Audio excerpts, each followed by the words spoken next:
Life में हर किसी को अपने लक्ष्य को तय करना चाहिए कि वो जीवन में करना क्या चाहता है। सबसे बड़ी चीज़ है कि कोई भी आदमी या कोई भी हो, कोई लड़का हो क्या या कोई स्टूडेंट हो या कोई मालिक हो, कोई भी हो, न तो किसी के शॉर्ट टर्म गोल का पता है और न तो किसी के लॉन्ग टर्म गोल का पता है। तो ये चीज़ें हमें पता होनी चाहिए, क्योंकि हमें लाइफ में क्या करना है ये चीज़ हमें पता होनी चाहिए। और ये कहा गया है कि आपको आज क्या करना है वो आपके पास होनी चाहिए। आपके पास किसी डायरी या किसी पेपर पे वो चीज़ लिखी होनी चाहिए कि हाँ, हमें आज ये चीज़ें करनी है। अगर हम ऐसा करते हैं तो हम कोई चीज़ भूलते नहीं हैं और हम सीरियल वाइज सब कुछ कर लेते हैं। और ये हुआ शॉर्ट टर्म गोल।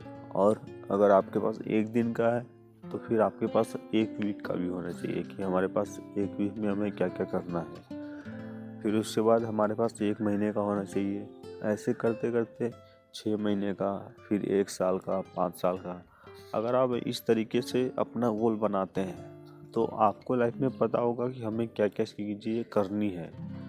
हाँ, आपके पास लॉन्ग टर्म गोल नहीं है, 5 साल 10 साल का गोल नहीं है, तो कम से कम कोशिश करें कि आपको डेली क्या करना है या वीकली क्या करना है। ये चीज़ आपको पता होनी चाहिए कि हमें वीकली इतनी चीज़ें करनी है जिससे कि हमारे अंदर इम्प्रूवमेंट आएगा या हमारे वर्क में इम्प्रूवमेंट आएगा। तो ये चीज़ें अगर हमारे पास रहती हैं तो हम एक सही वे में काम करते हैं।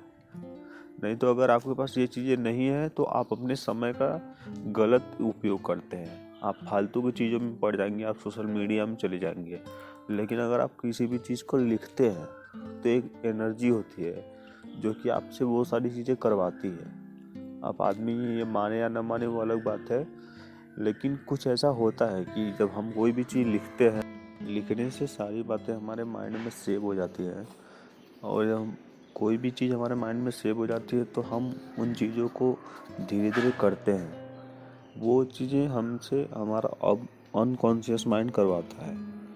तो कोई भी चीज़ अगर आपके दिमाग में आ रहा है कि हमें ये चीज़ें करनी चाहिए तो हमेशा अपने पास एक पेन रखें और एक छोटी सी डायरी रखें, जिससे कि आप उन चीज़ों को लिख सकें कि हाँ, हमें ये चीज़ें करनी है। आप अगर आपके पास थोड़ा समय है तो आप झटके में किसी भी तरीके से उसको लिख सकते हैं। फिर उसके बाद जब भी आपको टाइम मिले तो उसके बारे में सोचें कि अगर हमारे माइंड में ये चीज़ें आई तो हमें ये चीज़ें करनी चाहिए या नहीं।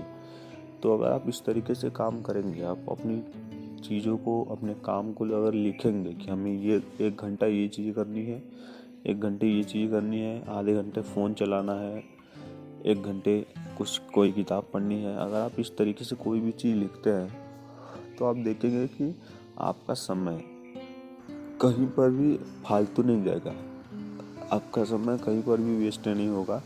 अपने समय का सही तरीके से उपयोग कर सकते हैं। और सबसे बड़ी चीज़ कि हमें ध्यान देना चाहिए कि हमारा समय जा कहाँ रहा है, क्योंकि सबसे ज़्यादा कीमती समय है। लेकिन ये सब बातें सबको नहीं समझ में आती है। लेकिन इस बात को हमें समझना चाहिए कि हाँ, अगर हम समय को अपनी लाइफ बोलते हैं तो ये गलत नहीं होगा, क्योंकि जितना समय हमारे पास है उतनी ही ज़िंदगी हमारे पास है। तो इन सब बातों का ध्यान दें। और एक बात और है कि अगर आप जीवन में आगे बढ़ना चाहते हैं तो हमने एक किताब पढ़ी थी जिसका नाम गोल था, लक्ष्य था। अगर आप चाहते हैं उस किताब को पढ़ना तो आप ऑनलाइन ख़रीद के आप चाहें तो पढ़ सकते हैं। उसमें ऐसी ऐसी चीज़ें दी गई हैं जिससे कि अपने जीवन में कोई भी बहुत ज़्यादा इम्प्रूवमेंट ला सकता है। तो कोशिश करें कि अगर आपको समय मिले तो वो किताब ज़रूर खरीद के पढ़ें, जिससे कि आप भी अपने जीवन में आगे बढ़ सकें। Thank you so much. Be healthy, be happy.